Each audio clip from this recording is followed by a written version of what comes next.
Hi. I hope that you're doing okay. Today I wanted to read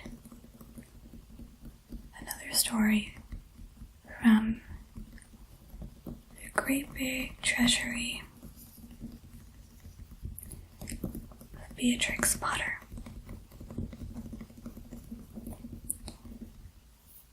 We've already read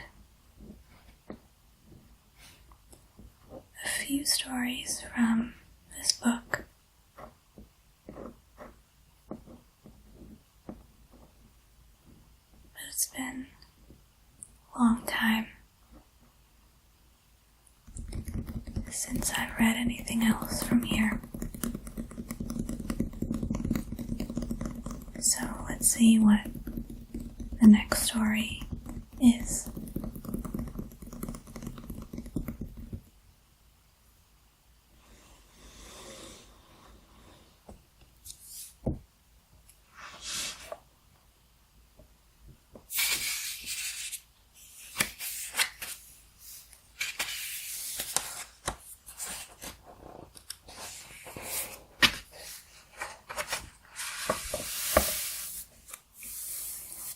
So we've read a few of these already, and I think the next one is The Pie and the Patty Pan, which is on page 65.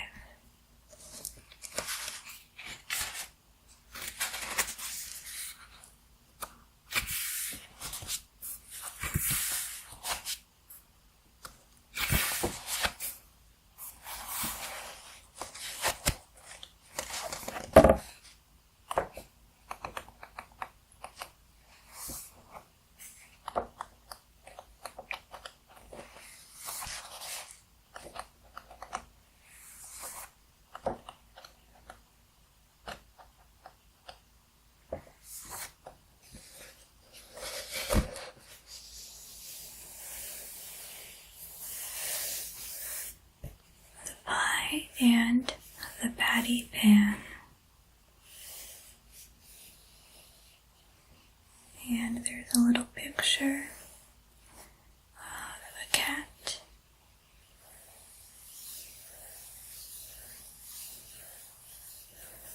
And some cows in the back. I guess they're on a farm.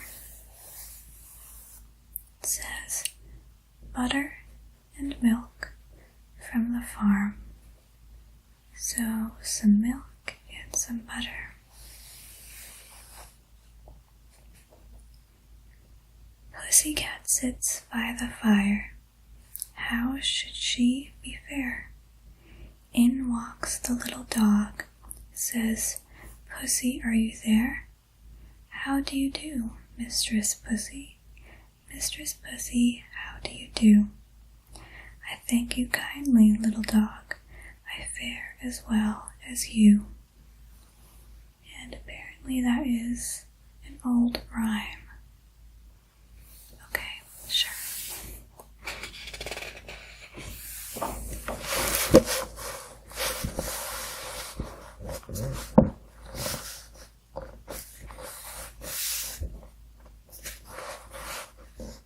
Once upon a time, there was a pussycat called Ribby, who invited a little dog called Duchess to tea.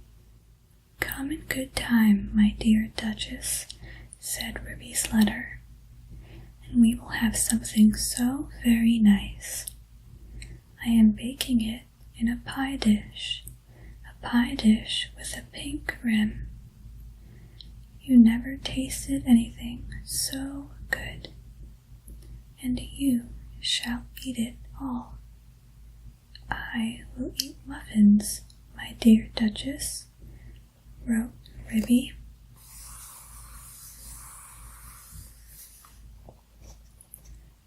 I will come very punctually, my dear Ribby, wrote Duchess. And then at the end she added, "I hope it isn't Mouse." This picture has a caption that says, "The Invitation." And then she thought that did not look quite polite, so she scratched out, "Isn't Mouse," and changed it to, "I hope it will be fine." And she gave her letter to the postman. But she thought a great deal about Ribby's pie, and she read Ribby's letter over and over again.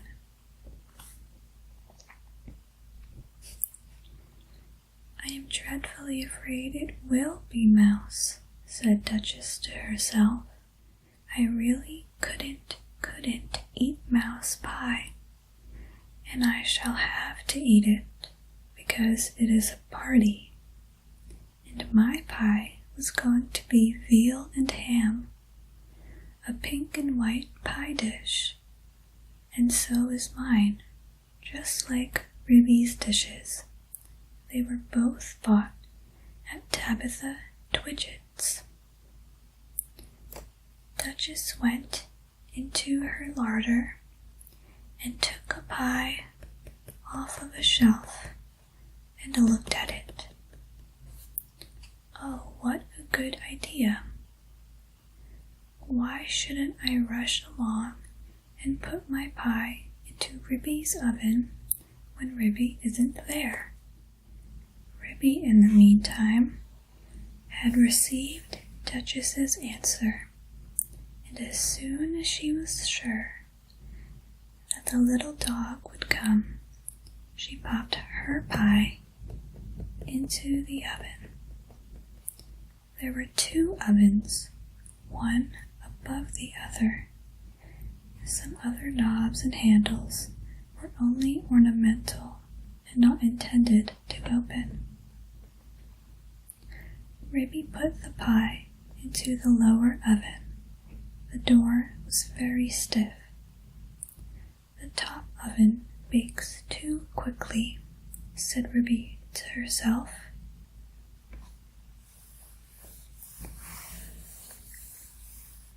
The pie made of mouse.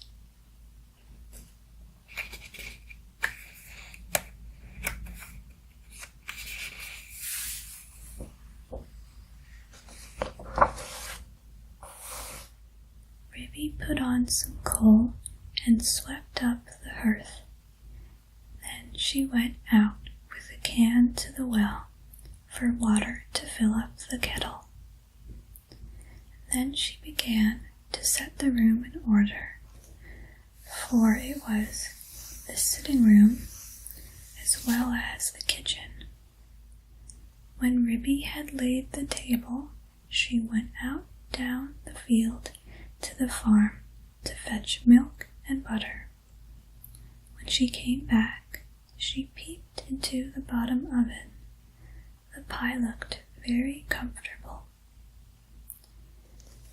Ribby put on her shawl and bonnet and went out again with the basket to the village shop to buy a packet of tea, a pound of lump sugar, and a pot of marmalade.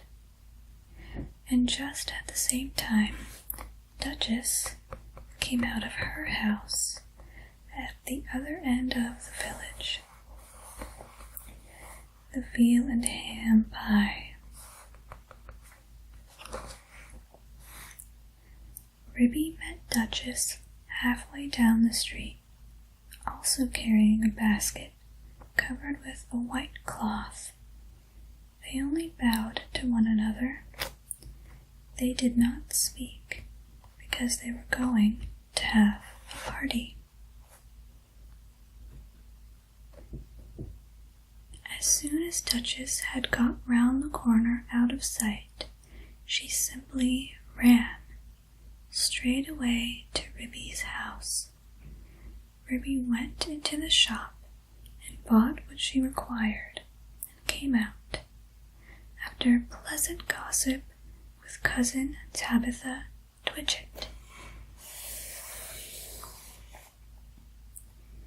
Ruby went on to Timothy Baker's and bought the muffins. Then she went home. There seemed to be a sort of scuffling noise in the back passage as she was coming in at the front door, but there was nobody there. Duchess, in the meantime, had slipped out at the back door. It is a very odd thing that Ruby's pie was not in the oven when I put mine in, and I can't find it anywhere. I have looked all over the house. I put my pie into a nice hot oven at the top. I could not turn any of the other handles. I think that they are all shams, said Duchess, but I wish I could have removed the pie made of mouse. I cannot think what she has done with it. I heard Ruby coming, and I had to run out by the back door. Where is the pie made of mouse?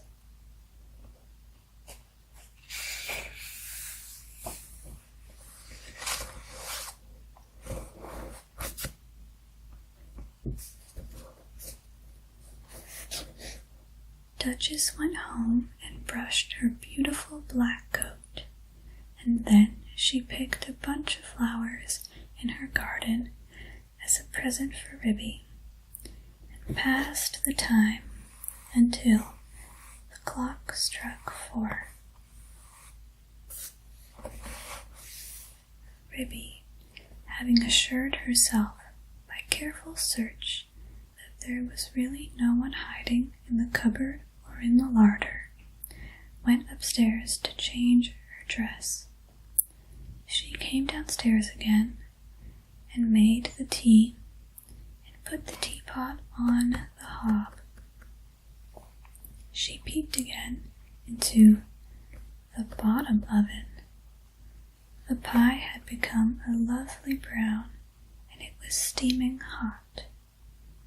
She sat down before the fire to wait for the little dog. I am glad I used the bottom oven, said Ruby. The top one would certainly have been very much too hot.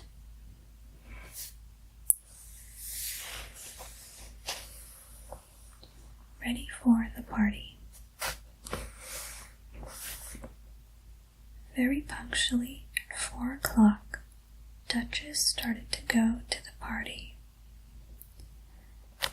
At 4:15 to the minute, there came a most genteel little tap-tippity.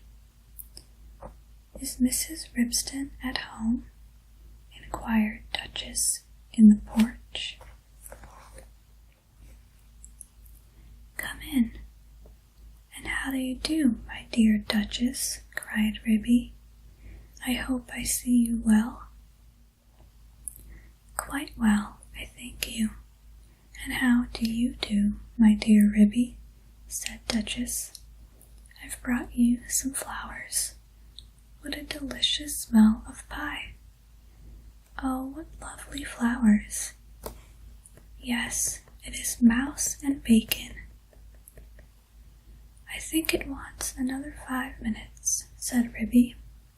"Just a shade longer. I will pour out the tea while we wait. Do you take sugar, my dear Duchess?" Duchess in the porch. "Oh yes, please, my dear Ruby. And may I have a lump upon my nose?" "With pleasure, my dear Duchess." Duchess sat up with the sugar on her nose and sniffed. "How good that pie smells!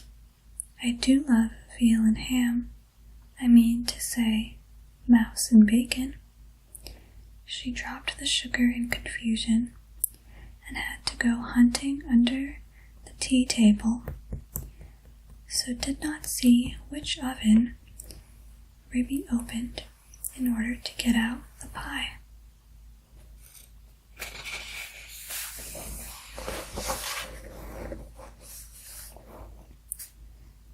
Ribby set the pie upon the table. There was a very savory smell. Duchess came out from under the tablecloth, munching sugar, and sat up on a chair. "I will first cut the pie for you. I am going to have muffin and marmalade," said Ribby.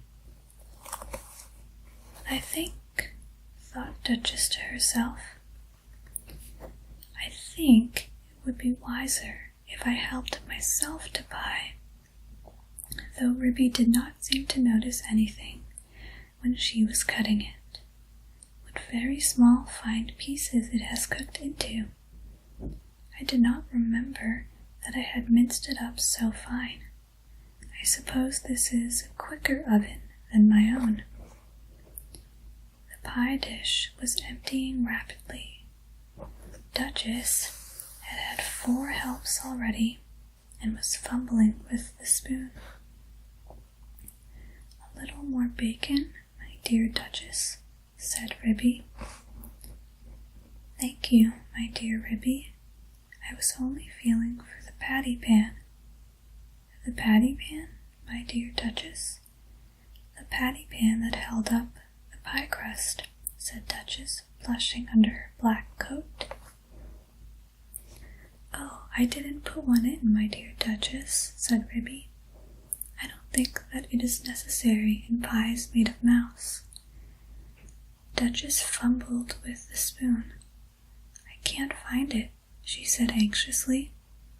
"There isn't a patty pan," said Ribby, looking perplexed. "Yes, indeed, my dear Ribby. Where can it have gone to?" said Duchess. Duchess looked very much alarmed and continued to scoop the inside of the pie dish. "I have only 4 patty pans, and they are all in the cupboard." Duchess set up a howl. "Where is the patty pan?" "I shall die, I shall die. I have swallowed a patty pan. Oh, my dear Ribby, I do feel so ill." "It is impossible, my dear Duchess. There was not a patty pan." "Yes, there was, my dear Ribby. I am sure I have swallowed it." "Let me prop you up with a pillow, my dear Duchess. Where do you think you feel it?" "Oh, I do feel so ill all over me, my dear Ribby."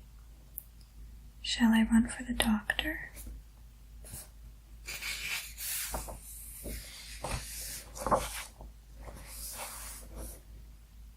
"Oh, yes, yes. Fetch Dr. Maggotty, my dear Ribby. He is a pie himself. He will certainly understand." Ribby settled Duchess in an armchair before the fire and went out and hurried to the village to look for the doctor. She found him at the smithy. Ribby explained that her guest had swallowed a patty pan. Dr. Maggotty hopped so fast that Ribby had to run. It was most conspicuous. All the village could see that Ribby was fetching the doctor. But while Ribby had been hunting for the doctor, a curious thing had happened to Duchess, who had been left by herself, sitting before the fire, sighing and groaning and feeling very unhappy.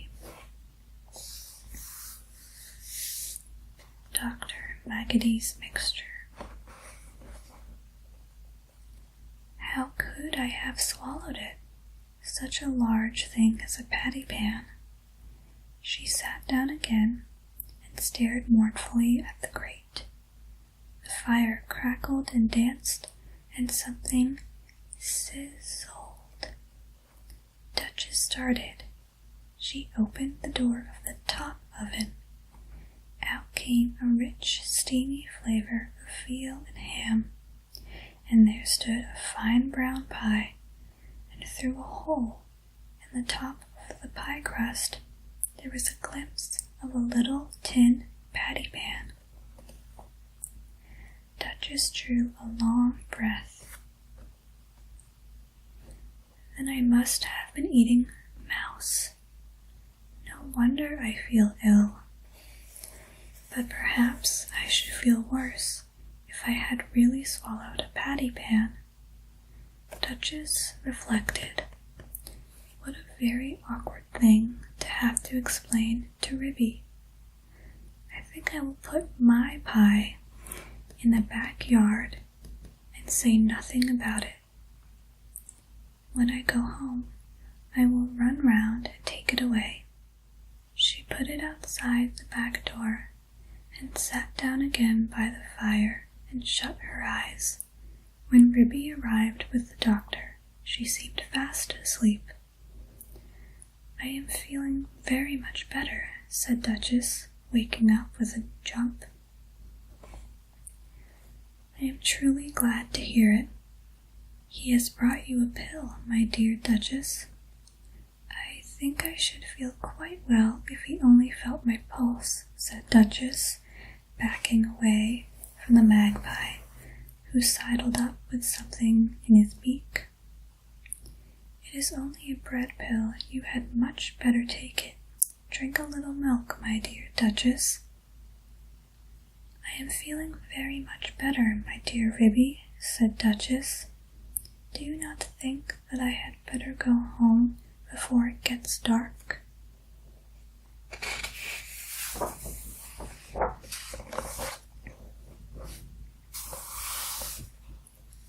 Perhaps it might be wise, my dear Duchess. Ribby and Duchess said goodbye affectionately, and Duchess started home. Halfway up the lane, she stopped and looked back. Ribby had gone in and shut the door. Duchess slipped through the fence and ran round to the back of Ribby's house and peeped into the yard.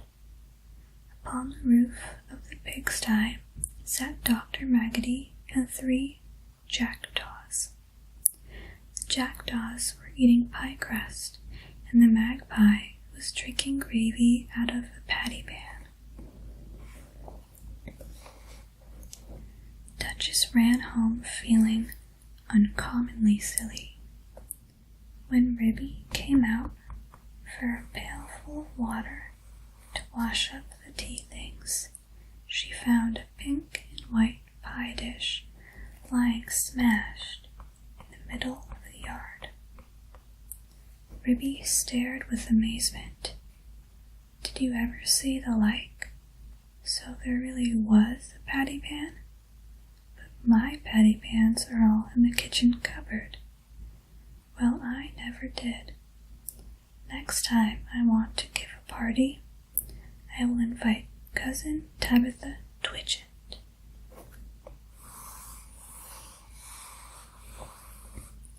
So there really was a patty pan?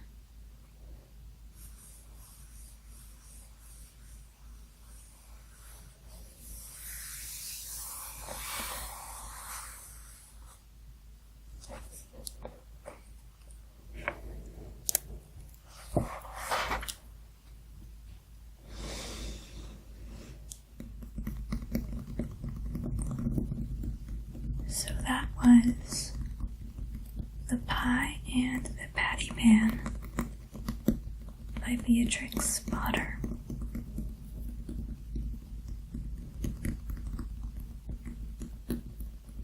I hope that you enjoyed the story,